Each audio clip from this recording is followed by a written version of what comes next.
Не е само еден настан, серија на настани се два пати бев нападнат во оваа година, меѓутоа Физички? Физички, да.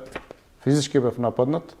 За вториот напад во полицијата има еден куп видео дискети со видео снимки и на едната снимка се гледа, јас го гледав тоа, 30 минути покрај колата ме чекаат напаѓачите.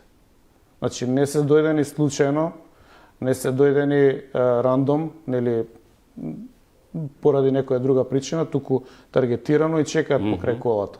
Некои луѓе се? Тоа е сериозна организација и тоа е вториот напад. Меѓутоа постоеше во 2018 уште еден напад, тоа е кога се потпиша Преспанскиот договор и кога започна протестите пред парламентот, кога првиот ден нели полицијата употреби солзавец и тоа создаде на голема иритација. И вториот ден имаше исто големи протести. На тие протести дојдоа луѓе на Мицковски и ме нападнаа.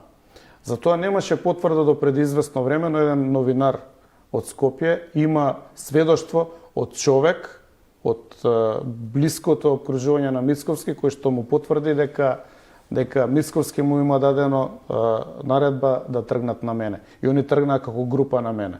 И тогаш јас се повлеков во тој протест, бидејќи ја имав луѓе со мене, претеше дека ќе дојде до посериозна конфронтација.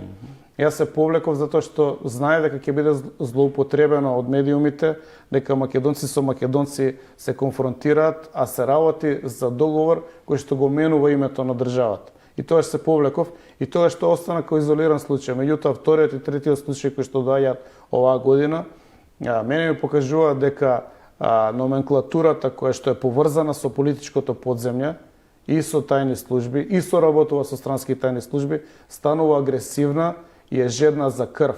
На тоа мора да му се стави крај. И беше кај Васко Јавтов кажано, сега преминува и на национална телевизија.